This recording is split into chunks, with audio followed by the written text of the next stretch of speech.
My family called me cheap for only saving $30,000 for my sister's wedding, so I said I wouldn't give it to them. Ever since I was little, my parents made it clear that family came first, especially when it came to money. Your sister is younger. You'll be okay without, they'd say, taking my birthday cash from grandma and giving it to her. It felt wrong watching her buy toys with my birthday money, but when you're a kid, parental approval is all you want. So I let it go, and learned early that love in my family meant giving until it hurt. Fast forward to now. I'm 31, and for the past 5 years, I've been religiously saving for my sister's wedding. Every bonus, tax refund, and penny I could spare went into that account, $30,000. It wasn't easy. I drove the same beat-up Toyota, lived with roommates, and ate ramen more nights than I'd like to admit. But Jilly had always dreamed of a fairy tale wedding, and I wanted to be the brother who made that dream come true. When she got engaged last month, I was bursting with excitement. I showed up at my parents' house with a folder containing the bank statement and a bunch of wedding venue brochures I'd collected. I knocked on the door, practically vibrating with anticipation of seeing their faces when I told them. Mom answered, and before I could even speak, Jilly pushed past her. "Oh good, you're here. We need to talk about the wedding budget." "That's perfect," I said, holding up the folder. "I've been saving." "Yeah, Mom told me you've been putting something aside," Jilly interrupted, barely glancing at me. "But here's the thing. Jake and I decided on a destination wedding in Lake Como. It's going to be absolutely magical." I felt my smile falter. "Oh, well, I saved $30,000, so that should cover." $30,000? Jilly's voice pitched up in disbelief. "The venue alone is $40. Then there's flights for the family, accommodations, the reception back home for people who can't travel." I stood there, folder growing heavy in my hands. "Jilly, 30,000 is all I have." "All you have?" Mom chimed in, crossing her arms. "You make good money at that tech company. Don't be selfish." "I saved for 5 years," I said weakly. "And in 5 years, that's all you managed?" Jilly's eyes narrowed. "You just bought a new laptop last month and you had money for that. That was a $600 work laptop that I needed. See? There's always money when you need something." Jilly turned to Mom. "This is exactly what I was worried about. He says he cares, but when it comes down to it..." Dad appeared in the doorway. "What's going on?" "Your son is destroying my wedding dreams," Jilly said dramatically. "I guess I'll just have to tell everyone the wedding is off because my brother couldn't be bothered to help properly." I felt my throat tighten. I've given up everything to save this money. "Stop being so dramatic," Mom sighed. "Just take out a loan for another $20,000. It's your sister's special day." "A loan? You know what? Forget it." Jilly snatched the folder from my hands. "I'll take what you have and figure out the rest myself. Though I don't know how I'll face my friends knowing my own brother cheaped out on my once-in-a-lifetime day." I stood there numbly as she flipped through the bank statement. Then something made me ask, "Wait, why do you need the money now? Isn't the wedding in 6 months?" Jilly's face went red. The venue needs a deposit." Something in her expression made my stomach drop. "Jilly, what did you do?" The room went silent. Mom and Dad exchanged glances. "We may have already put a down payment on the Italy venue," Mom admitted quietly. "Using Jilly's credit cards. It was supposed to be temporary until you gave us the money. You already spent money you didn't have?" "We knew you'd come through," Jilly snapped. "You always have before. Remember when I needed that car in college, or when I couldn't make rent that year after graduation?" The memories flooded back. The car I'd co-signed for that she'd totaled. The apartment I'd subsidized for 2 years. The vacation she desperately needed after a bad breakup. Thousands upon thousands over the years. "So you just assumed." "It's not assuming when it's family," Jilly shouted.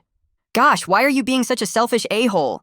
Jake's family is contributing $50,000 without batting an eye. Then why do you need..." "Because that's their money for their guests. You're supposed to cover our side."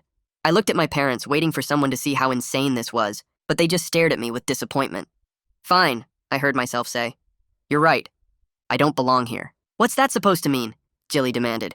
I turned and walked back to my car, their voices calling after me. My hands shook as I drove away, $30,000 and 5 years of sacrifice weighing on my mind. I knew I had a decision to make. Because there was something they didn't know. Something about that account, and about what I'd discovered when Jilly grabbed that folder from my hands. I sat in my car outside my parents' house with the engine still running. My hands gripped the steering wheel hard enough to hurt. I kept replaying that moment when Jilly grabbed the folder from me. The way she angled it. Not just toward herself, but slightly to the side. That subtle movement I dismissed as her being dramatic. I remembered hearing a faint click. At the time, I thought maybe it was just her phone in her pocket or something falling. But now my brain kept circling back to that split second before she tossed the folder aside. She held it just a moment too long. Positioned at an angle that made no sense unless she was lining up a photo. My stomach twisted as the pieces clicked together. She photographed my bank statement. She had my account numbers, my routing information, everything she needed right there in that folder. I pulled out of the driveway faster than I should have. My hands shook on the steering wheel as worst-case scenarios flooded my mind. What if she already tried to transfer money? What if she set up automatic payments? What if she opened credit cards in my name? The drive home felt endless, even though it only took 15 minutes. I kept checking my phone at red lights, tempted to pull up my bank app but knowing I shouldn't while driving. When I finally pulled into my apartment complex, I parked crooked across 2 spaces and didn't even care. I burst through the apartment door, and Wu looked up from the kitchen counter where he was making his morning coffee. He took one look at my face and set down his mug. I spilled everything. The confrontation yesterday, the Lake Como demands, the revelation about the credit card debt, and now my growing certainty that Jilly had photographed my bank information when she snatched that folder. Wu's expression shifted from concern to angry as I talked. He pulled out his phone and opened his own banking app. I fumbled with my phone, fingers trembling as I navigated to my bank's website. I usually ignored the security alert section because it was always just spam about new features. This time I tapped on it. The screen loaded and there it was. Attempted external transfer link initiated at 6:47 a.m. this morning. Blocked pending verification. Someone had tried to add a new account to transfer money out of mine. The timing was way too convenient. Yesterday afternoon, Jilly grabbed my folder. This morning, someone tried to access my account. I showed Wu the alert and he swore under his breath. I called the bank's fraud hotline immediately. The automated system transferred me twice before I mashed 0 enough times to reach a human. Then I got transferred again to someone who could actually handle fraud cases. The representative who finally answered asked for my account details and security questions. She pulled up my account and confirmed what I already knew.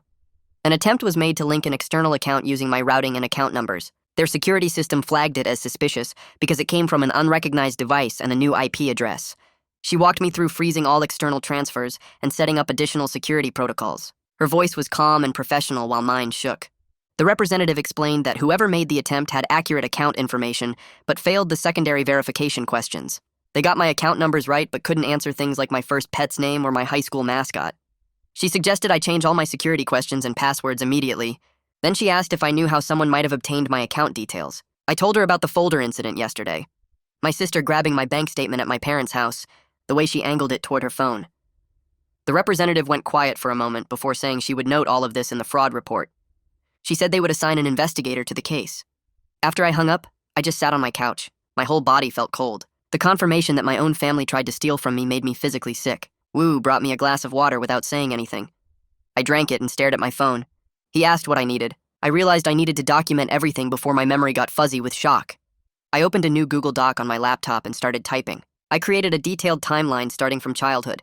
Every financial request over the years. The birthday money they gave to Jilly, the car I co-signed for, the rent I subsidized, yesterday's confrontation at their house, the folder grab, this morning's attempted fraud. I typed for 20 minutes straight, adding every detail I could remember. Then I pulled my credit reports from all 3 bureaus. I hadn't checked them in over a year. The first report loaded and I scrolled through the account section. There was the old car loan from when I co-signed for Jilly 8 years ago. It still showed on my payment history, even though she was supposed to be making the payments. Then I saw something that made my chest tighten. A hard inquiry from 3 days ago. I definitely didn't authorize that. Someone pulled my credit. Probably to see if I could qualify for the loan Mom demanded I take out. I checked the other 2 reports and found the same inquiry on both. I spent the next hour changing passwords on every financial account I had. Bank accounts, credit cards, investment accounts, even my PayPal. I set up 2-factor authentication everywhere it was available. I enabled fraud alerts on all 3 credit bureaus. My phone buzzed constantly with verification codes and confirmation emails. Wu offered to stay home from his shift at the restaurant to keep me company. I told him I was okay. I just needed to handle this step by step. He squeezed my shoulder before heading to his room to get ready for work. Around noon, my phone started blowing up. Text after text from Mom. She called me selfish and dramatic for overreacting about the wedding budget. She said I was making everything about me when this was Jilly's special day. Jilly sent her own string of messages. She said I was destroying her dreams. She couldn't believe I was being this cruel. She accused me of never really caring about her. Neither of them mentioned the attempted bank access. That told me everything. They probably didn't know I caught it yet. They thought their attempt had worked or was still processing. I screenshot every single text message as it came in. I created a new folder on my phone labeled Family Evidence. I saved each screenshot there with timestamps visible. Then I opened a new group text to Mom, Dad, and Jilly. I typed out a message and read it 3 times before sending. I stated clearly that I would not be taking out any loans. I was implementing security measures on all my accounts. I needed space from conversations about money. I asked them not to contact me about wedding funding again. I hit send and immediately muted the conversation thread. The response came in seconds. My phone lit up with text after text, the buzzing constant against my leg. I pulled it out and saw the group chat exploding with messages, even though I'd muted it. Mom sent 5 texts in a row calling me ungrateful and saying I was making everything about me when this was supposed to be about Jilly. Jilly's messages were longer, saying I was abandoning the family, and she couldn't believe I was being this cruel after everything they'd done for me over the years. Dad stayed silent in the thread. Not a single message from him. I screenshot each text as it came in, my thumb moving automatically to capture the timestamps and content. I added each image to my family evidence folder, watching the number of screenshots climb. My phone buzzed again, but this time it was a different notification. Maggie from work was texting my personal number, asking if I was okay since I'd called out. I stared at her message for a moment, then typed back asking if she had time for lunch tomorrow because I needed to talk through something complicated. She responded immediately saying yes and suggesting a diner near the office. That evening around 7, my phone rang with an unknown number. I almost didn't answer, but something made me pick up. A man's voice introduced himself as Reinhard Maxwell, fraud investigator with the bank. His tone was calm and professional, the kind that made me feel like I wasn't crazy for taking this seriously. He explained they take attempted unauthorized access very seriously and needed to gather some information from me about the incident. I walked him through everything, starting with the folder incident at my parents' house, then the family pressure about taking out loans, and finally the timing of when I discovered the attempted transfer. Reinhard listened without interrupting, occasionally making small sounds of acknowledgement. When I finished, he asked me to email him photos of the bank statement that was in the folder so he could verify exactly what information had been exposed. I told him I could do that tonight. Then he said something that made my stomach drop. The attempt originated from an IP address in my parents' area, and it was made from a device that had never accessed my account before. He was careful not to make direct accusations, but the evidence pointed clearly toward someone in my family. I thanked him for the information and hung up, then immediately forwarded the photos of my bank statement to his email address. I barely slept that night. I kept rolling over in bed, checking my phone, then putting it down and staring at the ceiling. Anger would surge through me when I thought about someone in my family actually trying to steal from me, then guilt would crash over me for even thinking that way about them. Part of me wanted to call Mom and just ask her directly how she could do this, but I knew exactly how that conversation would go. She'd deny everything or find some way to flip it back on me for being selfish and not helping family when they needed it. I lay there in the dark thinking about all those years of birthday money that went to Jilly instead of me. The car I co-signed for that she totaled without paying me back. The 2 years of rent I subsidized when she couldn't hold down a job. The vacation fund I gave her after her bad breakup. Thousands and thousands of dollars over the years, and somewhere along the way, I'd stopped being a person to them and become just an ATM. The next morning, I met Maggie at the diner near our office. I got there first and grabbed a booth in the back corner, ordering coffee that I wrapped my hands around without drinking. When Maggie slid into the seat across from me, I started talking and couldn't stop. I told her everything from the beginning, from childhood birthday money to yesterday's attempted bank access. She listened without interrupting, her expression shifting from shock to something that looked like anger on my behalf. I barely touched the eggs the waitress brought, just pushed them around my plate while I talked. When I finally finished, Maggie was quiet for a long moment. Then she said something that made everything click into place. This wasn't about a wedding anymore. This was financial abuse and attempted fraud. The words hit me hard because hearing someone else name it made it real. Maggie asked if I'd talked to a lawyer, and I admitted it hadn't even occurred to me because they're family. She pulled out her phone right there at the table and started scrolling. She found the contact information for someone named Gary Love, a consumer protection attorney her cousin had used for identity theft issues. She insisted I call today and offered to come with me to the appointment if I wanted moral support. I felt something loosen in my chest at having someone in my corner. I called Gary's office from the diner parking lot after Maggie headed to work. My hands shook a little as I dialed. I explained the situation briefly to his assistant, hitting the main points about attempted account access and family pressure for loans. She asked me to hold, then came back saying they could squeeze me in for a consultation that same afternoon. She said attempted fraud cases needed quick action. I thanked her and confirmed the appointment time, then drove home to gather all my documentation. At Gary's office 3 hours later, I spread everything across his conference table. Printed bank statements showing the savings account balance and the attempted transfer. Credit reports with the unauthorized inquiry circled in red. Screenshots of text messages from Mom, Dad, and Jilly about the wedding money. My detailed timeline typed up in the Google Doc with dates and amounts going back years. Gary reviewed it all slowly and carefully, occasionally making notes on a legal pad or asking me to clarify something. His calm made me feel less crazy for taking this so seriously. He didn't act like I was overreacting or being dramatic. He treated it like what it was, a real problem that needed real solutions. Gary explained that the attempted account access combined with the unauthorized credit inquiry created a pattern of financial boundary violations that could potentially constitute fraud if proven in court. He recommended sending a cease and desist letter to my parents and sister, demanding they stop all attempts to access my financial accounts or pressure me for money. He also advised formally disputing the hard credit inquiry with all 3 bureaus and said I should consider whether I wanted to involve police. That last part made me hesitate. Police felt like a nuclear option against my own family. Gary nodded like he understood and said I didn't have to decide right now, but I should document everything and keep the option open. He offered to draft the cease and desist letter today for $500. I agreed immediately. It felt like money well spent for professional documentation of boundaries. I wrote him a check and shook his hand, feeling like I'd taken a real step toward protecting myself instead of just reacting to what they did. Back home, I dropped my keys on the counter, and Wu looked up from his laptop at the kitchen table. I told him about Gary and the cease and desist letter, and his face got serious when I mentioned the attempted account access. He asked what happens if my family shows up here unannounced, and the question made my stomach tighten because I hadn't thought that far ahead. Wu closed his laptop and said we should establish a clear policy right now. I don't have to let them in, he explained. And if they won't leave after being asked, we call the non-emergency police line for help. The idea felt extreme, and I said so, but Wu pointed out that people who tried to access my bank account without permission have already crossed major boundaries. He was right, and I knew it, even though thinking about calling police on my own parents made me feel sick. We agreed on the policy, and Wu saved the non-emergency number in both our phones. That evening around 8, my cell rang from an unknown number, and I almost sent it to voicemail. Something made me answer, and Jake's voice came through, sounding embarrassed and uncomfortable. He said he didn't know about any attempted bank access until I mentioned it to him, and he's really uncomfortable with how his future in-laws are handling this whole situation.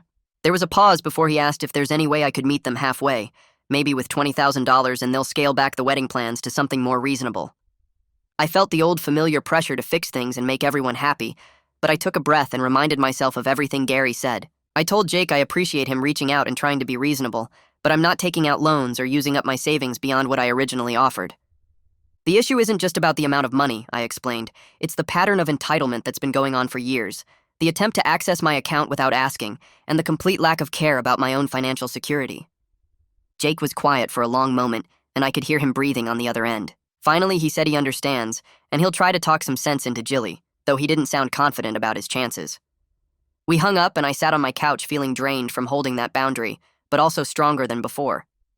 The next morning, I woke up to 3 texts from my cousin, asking if everything's okay with me and Jilly. I opened social media and found what she was talking about.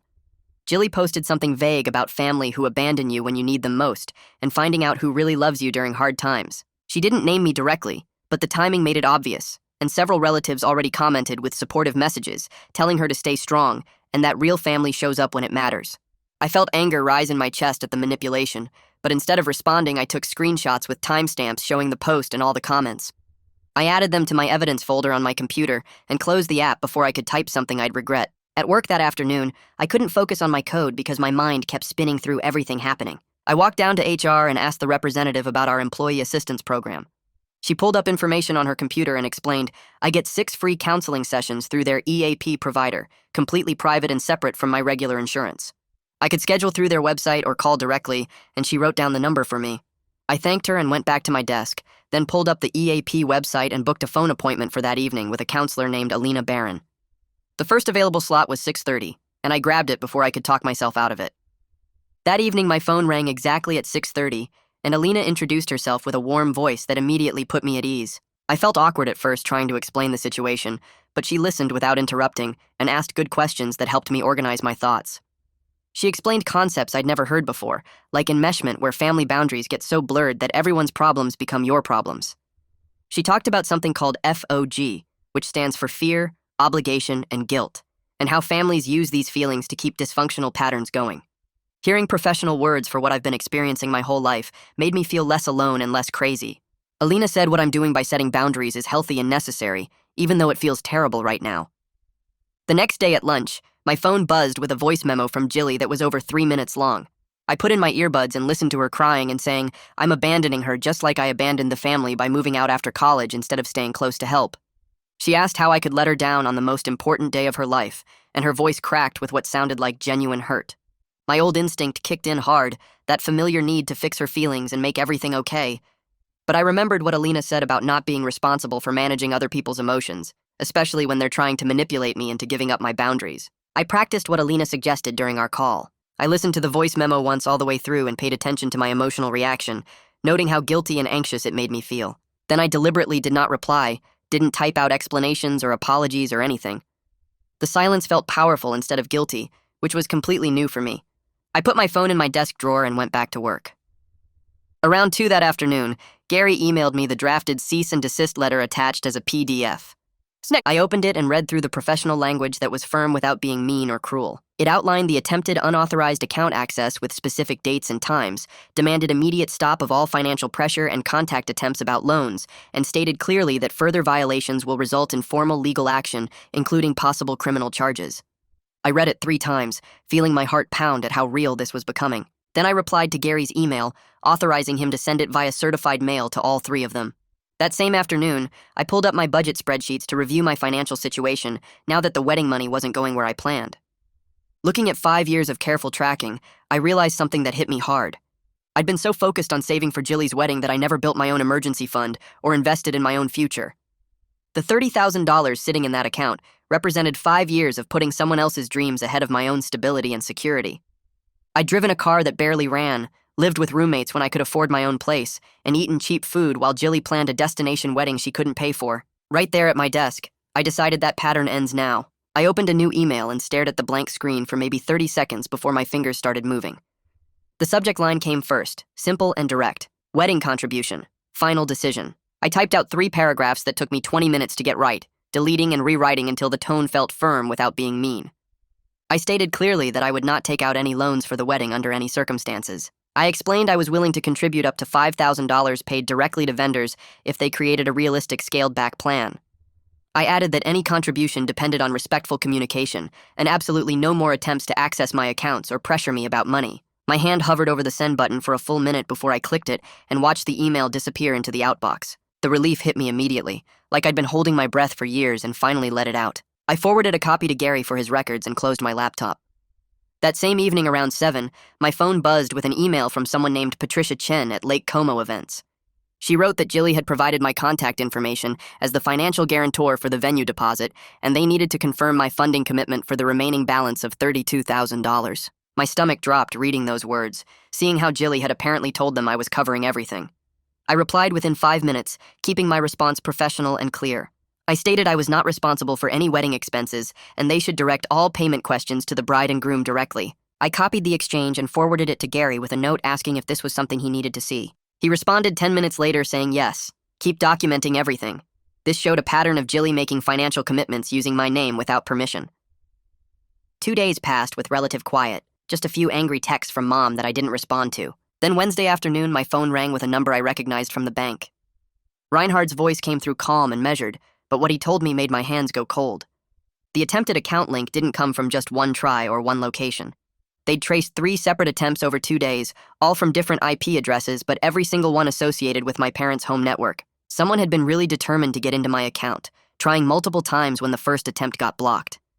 The timing matched up exactly with when Jilly had grabbed that folder and had access to my account information. Reinhardt walked me through the technical details about how they traced the attempts and confirmed the security flags they'd added to my profile.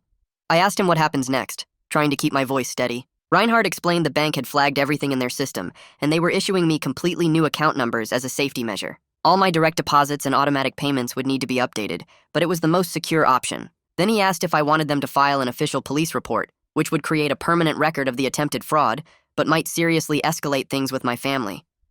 I told him I needed time to think about it and talk to my attorney before making that decision. He said that was fine. They'd hold off on the police report for now, but everything was documented in their system if I changed my mind later. That evening, I was heating up leftover pizza when my doorbell rang, which was weird because nobody just drops by without texting first. I walked over and looked through the peephole to see Mom and Dad standing in the hallway outside my apartment. My heart started racing immediately, and I pulled out my phone to text Wu, who was in his room. He came out within seconds, took one look at my face, and positioned himself near the door.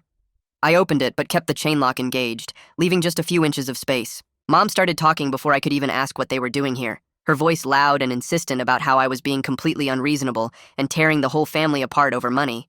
Dad stood slightly behind her, looking uncomfortable but not saying anything to stop her. I interrupted her as calmly as I could manage and said I'd asked for space, and I wasn't discussing money anymore. This conversation was over. Mom's hand came up and she actually tried to push past the door chain, her fingers gripping the edge of the door. I stepped back and closed the door completely, my hands shaking as I pulled up my phone. Wu asked if I was okay, and I nodded while dialing the non-emergency police number. Mom and Dad kept knocking and calling my name through the door, Mom's voice getting higher and more upset. The dispatcher answered, and I explained the situation as clearly as I could, that my parents were at my apartment refusing to leave after I'd asked them to go, and I needed an officer to help remove them from the property. She said someone would be there soon, and to stay inside with the door locked. The officer showed up in about 15 minutes, which felt like an hour with Mom and Dad still outside my door. I heard him ask them to step away from the apartment and explain what was going on. Mom immediately launched into how I was being dramatic and cruel, refusing to help my sister with her wedding. The officer's response was calm but firm, asking them to leave the property since I'd requested they go and they were refusing. Dad finally spoke up for the first time, his voice quiet, saying they would leave now. As they walked down the hallway toward the elevator, Mom called back over her shoulder that I was choosing money over family.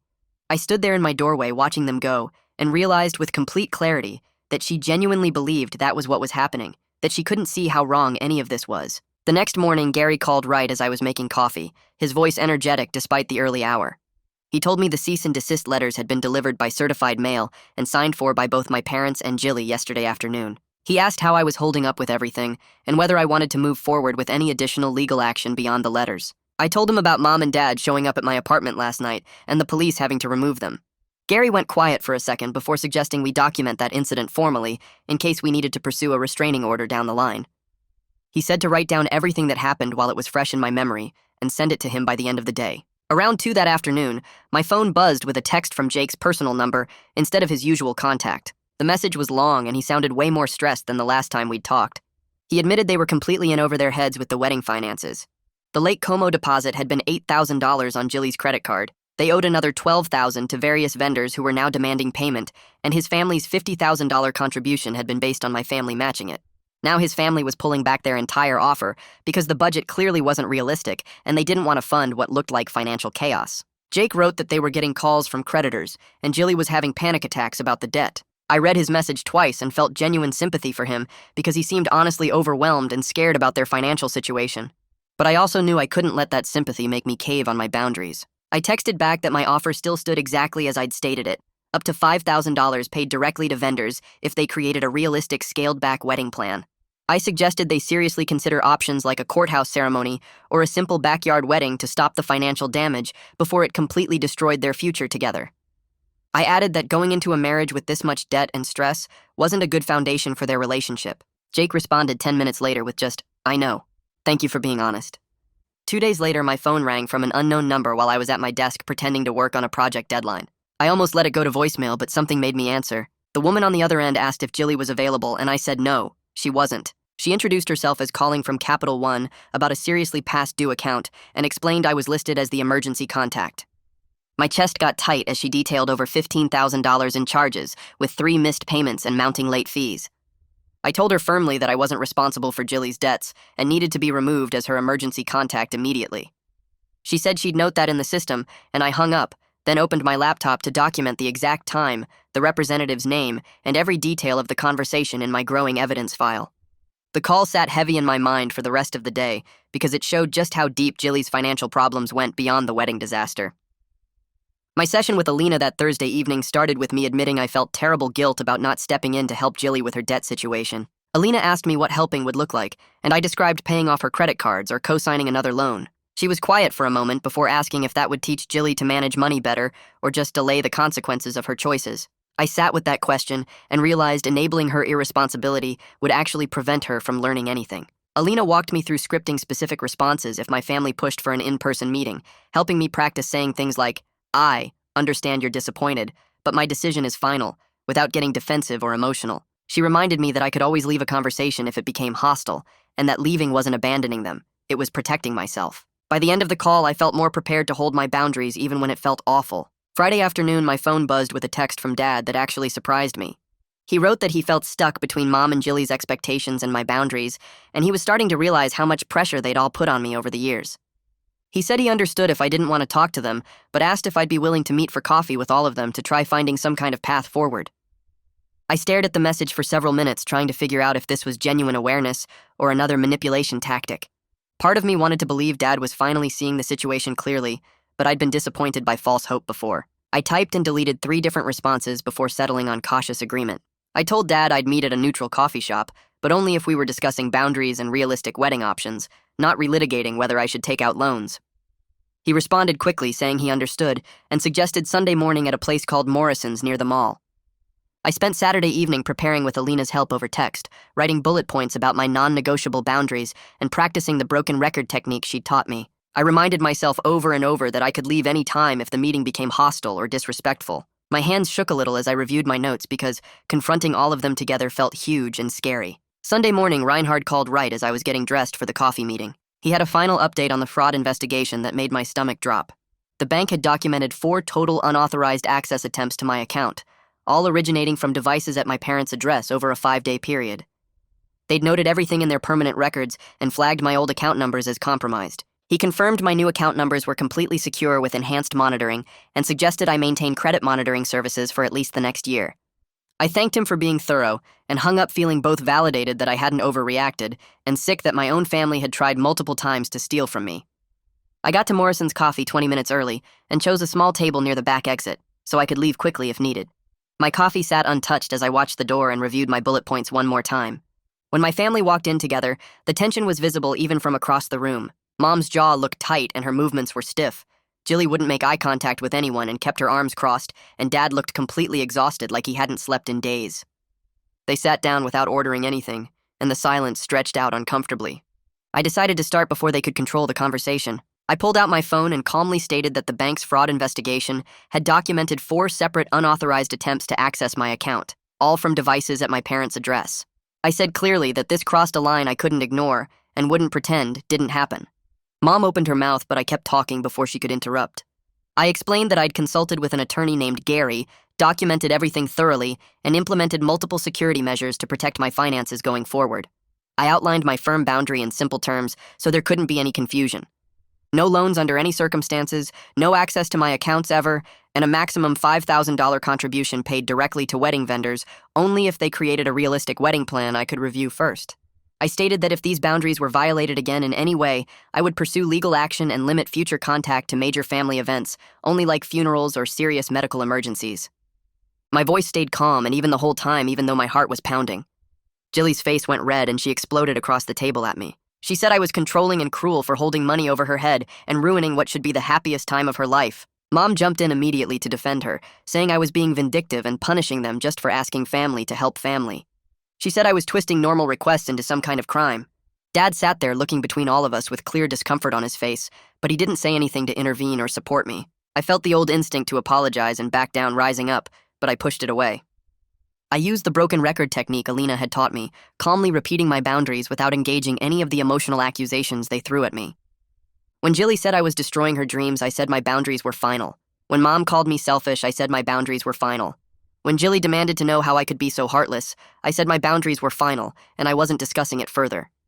After the 4th repetition, Jilly stood up so fast her chair scraped loudly against the floor. She said she was done with this and stormed toward the exit. Mom shot me a look of pure disappointment that would have gutted me a month ago, then followed Jilly out without another word. Dad stayed sitting at the table, and we both listened to the door chime as they left. The silence felt heavy until Dad finally spoke quietly, saying he thought I was doing the right thing even though it was really hard. Those words meant more than I expected them to. The next afternoon, Jake texted from his personal number with a message that was way longer than his usual style. He wrote that he and Jilly had made the difficult decision to cancel the Lake Como wedding entirely after looking at their actual financial situation honestly. They were going to do a simple courthouse ceremony next month and maybe have a backyard reception later if they could afford it after paying down Jilly's credit card debt. He thanked me for being honest about my boundaries and said it forced them to face reality before they completely destroyed their finances and probably their relationship too. I read his message twice and felt something shift inside me. Not quite relief, but maybe the beginning of it. The days after Jake's text felt strange in a way I hadn't expected. My phone stayed mostly quiet except for one message from Dad on Wednesday that just said he was checking in and hoped I was doing okay. I stared at that text for a long time because it was the first time in years someone from my family asked how I was without also asking for something. Mom and Jilly sent nothing at all, which created this weird empty space where constant pressure used to live.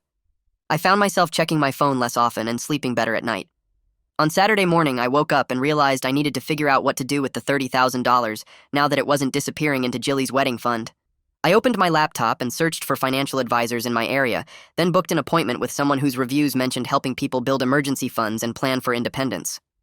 The meeting happened 3 days later in a small office downtown. I brought printouts of all my accounts and explained the whole situation, how I'd been saving this money for 5 years for someone else's event, and now suddenly had it back. The advisor, a woman probably in her 50s, listened without judgment, and then pulled out a calculator. She walked me through a plan that made actual sense for my life. $15,000 would go into a high-yield savings account as an emergency fund, something I'd never had before because every extra dollar went to Jilly. $8,000 would buy a reliable used car to replace my Toyota that was burning oil and making concerning noises every time I started it. $7,000 would cover the deposit and first month's rent on a small studio apartment, so I could finally stop living with roommates at age 31. For the first time in years, I was putting money toward my own stability instead of funding someone else's dreams. I signed the paperwork to open the new accounts right there in her office and felt something shift in my chest that I couldn't quite name. My sessions with Alina continued twice a week, and in the third one after the coffee shop confrontation, I broke down crying in a way I hadn't let myself do before. She handed me tissues and let me sit with it, then gently pointed out that I was grieving the family I'd always hoped to have instead of accepting the family I actually had. We spent that whole session and the next two working through what it meant to set boundaries, knowing my parents and Jilly might never understand or validate them. Alina kept saying I couldn't control their response, only my own actions and limits. The work hurt in this deep way that felt necessary, like cleaning out an infected wound. She taught me phrases to use if they pressured me back, ways to stay calm and repeat my boundaries without getting pulled into emotional arguments. I practiced saying no out loud in her office until it stopped feeling like I was doing something wrong. 3 weeks after the coffee shop meeting, my phone buzzed with a text from Jilly. My stomach clenched automatically before I even read it. She asked if my $5,000 offer still stood because she'd found a local venue that did small weddings for $3,000, and she wanted to use my money for that, plus some basic catering. I read the message 4 times, looking for the manipulation or guilt trip, but it was just a straightforward question. I texted back that I would agree on the condition that I paid the venue and caterer directly, not through her, and she needed to send me their contact information. She responded within 5 minutes with just okay and 2 phone numbers. No argument, no drama, no accusations. I called both vendors that same day and arranged the payments, getting receipts for everything. The courthouse ceremony happened on a cold Thursday morning in early December. I put on a suit I already owned and drove to the municipal building downtown where Jilly and Jake were getting married. Mom and Dad were there along with Jake's parents and a handful of friends. I kept things polite but didn't pretend everything was fine between us. Jilly wore a simple white dress that probably came from a department store and held a small bouquet of grocery store flowers. Jake wore a dark suit and kept his arm around her waist. They looked genuinely happy despite the scaled-down circumstances, and when the judge pronounced them married, I clapped along with everyone else. I felt okay about my decision to contribute within my boundaries. Not resentful, but not overly warm either. After the brief ceremony, everyone stood around awkwardly in the courthouse hallway taking photos. Jake caught my eye and walked over, pulling me aside near the water fountain. He thanked me for forcing them to be realistic, his voice quiet so no one else could hear. He admitted they'd been headed straight toward bankruptcy trying to fund Jilly's fantasy wedding, and my refusal to enable it probably saved their marriage before it even started. I didn't know what to say to that, so I just nodded and told him I hoped they'd be happy together. Jilly stayed on the other side of the hallway with Mom and didn't come over to talk to me, but she also didn't cause a scene or make snide comments. We existed in the same space without conflict, which felt like progress even if it wasn't warmth. 2 weeks later, Dad texted asking if I wanted to meet for lunch without Mom or Jilly there. I almost said no out of habit, but something made me agree. We met at a diner on a Saturday afternoon and sat across from each other in a booth by the window. Dad ordered coffee and pancakes while I got a burger, and for the first few minutes we just made small talk about work and weather. Then he set down his fork and said he needed to tell me something. He admitted he'd been enabling Mom and Jilly's financial irresponsibility for years because dealing with their reactions when he said no felt impossible. Watching me set boundaries and hold firm made him realize he needed to do the same thing in his own marriage. His voice shook a little when he said it, and I saw how hard the admission was for him. I asked what that looked like practically, and he explained he'd started attending a community financial education class at the library on Tuesday nights. He was also working on convincing Mom to try marriage counseling with him, though she was resistant. He wasn't making big promises about transforming overnight, just taking small steps toward being more accountable. I told him I appreciated his honesty and didn't expect him to change completely, that small steps were enough. We finished lunch and he picked up the check, and when we hugged goodbye in the parking lot, it felt different from it had in years. In early January, I got a text from Dad with an update I hadn't expected. He said Jilly had picked up extra shifts at her job, and she and Jake were working through a budget together with some app they'd downloaded. They'd postponed their honeymoon trip indefinitely so they could focus on paying down the credit card debt from the Italy venue deposit. It wasn't some dramatic story about Jilly having a complete change of heart, but it was real movement toward financial responsibility. I texted back that I was glad to hear it and left it at that. The following Saturday, Wu helped me move into my studio apartment across town. It was small, just one main room with a tiny kitchen area and a bathroom, but it was mine. I'd paid the deposit and first month with money I'd saved and protected. We carried boxes up 2 flights of stairs and assembled my bed frame, and then I hung up my favorite artwork on the walls. Standing in the middle of that space with Wu ordering pizza on his phone, I felt this quiet sense of accomplishment that had nothing to do with anyone else's approval. The following Friday, Maggie showed up at my door holding a bottle of wine and a bag of takeout. We sat on my floor since I only had one chair and ate Chinese food while she looked around at the space. She asked how it felt to finally have my own place, and I told her about the journey from that awful day at my parents' house to this moment. We poured wine into mismatched mugs I'd unpacked earlier, and she raised hers in a toast to boundaries and self-respect. She looked at me for a moment and said I seemed lighter somehow, like something heavy had finally stopped pressing down on me. I realized she was right. The constant weight of worrying about the next financial demand, the next guilt trip, the next family crisis that would become my emergency, had lifted. I still loved my family, but I wasn't carrying their problems anymore. The next morning, I logged into my bank account and navigated to the old wedding savings account that had sat there for 5 years. I clicked through the closure process, watching the balance transfer to my main checking account before the system confirmed the account was closed.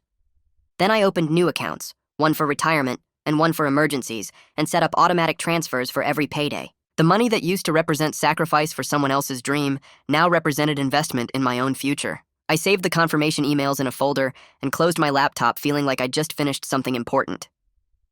3 months passed and I took stock one evening of where everything stood.